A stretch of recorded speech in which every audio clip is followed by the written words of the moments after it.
નમસ્કાર મિત્રો, મારી યુટ્યુબ ચેનલમાં તમારું હાર્દિક સ્વાગત છે. આજે આપણે વાત કરવાના છીએ ભાવનગરની શ્યામળદાસ કોલેજના પ્રોફેસર સાથેની ઘટના. ભાવનગરની શ્યામળદાસ કોલેજના રિટાયર્ડ પ્રોફેસર.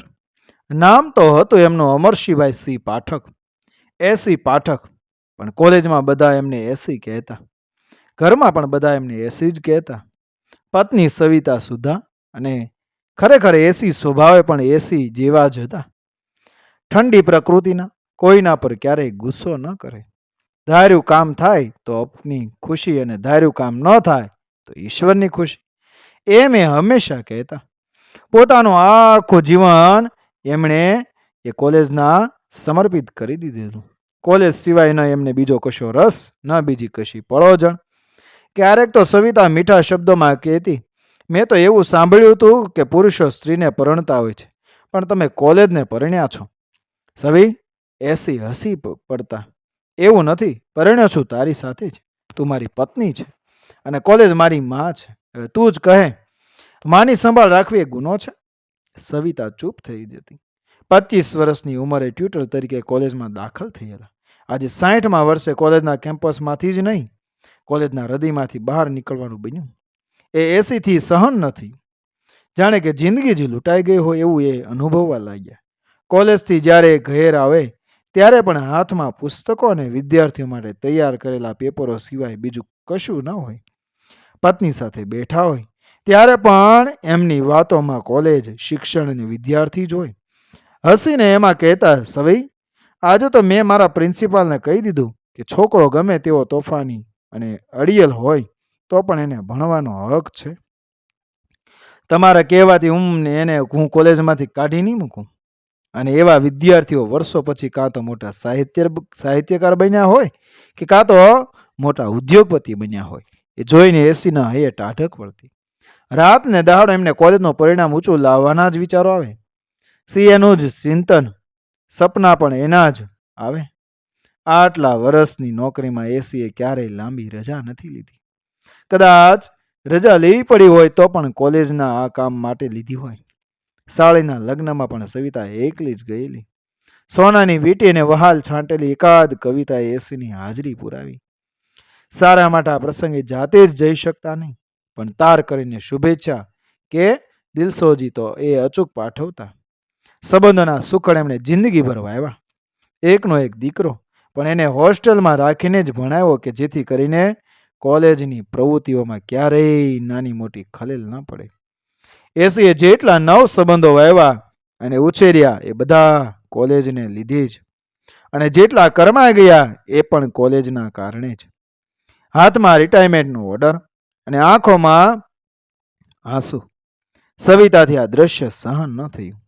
એના હૈયામાં એક થડકો હતો કે જે માણસ પળે પળે હસતો જ રહેતો હોય એ આમ ગુમસુમ થઈને બેસે. આજે તો મેં કંસાર કર્યો છે.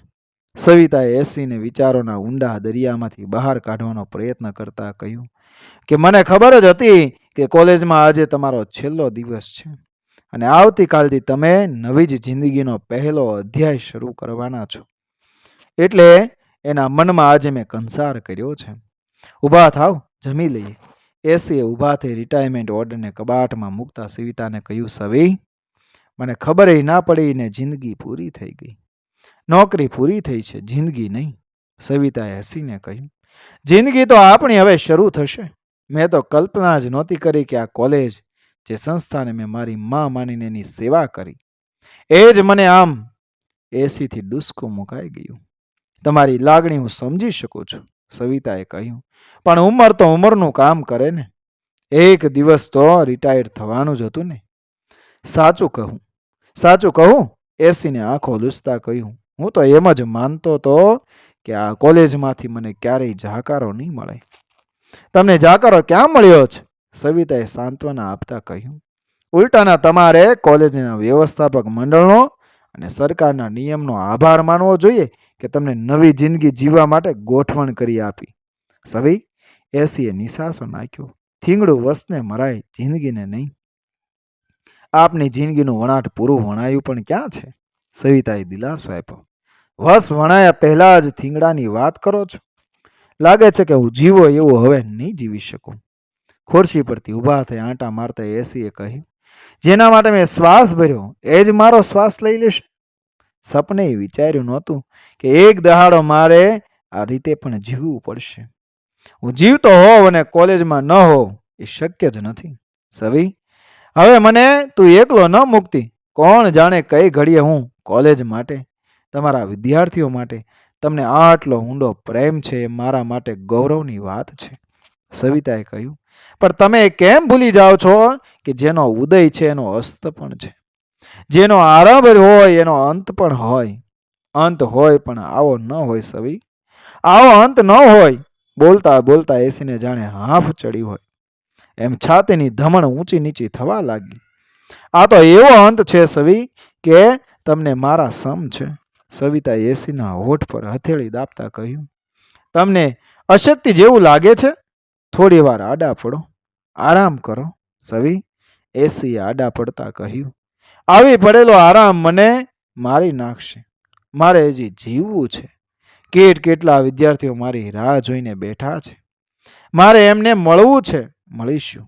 સવિતાએ સ્વસ્થતા જાળવતા કહ્યું, કાલે જ આપણે કોલેજ જઈશું અને તમે એક એક વિદ્યાર્થીને મળજો.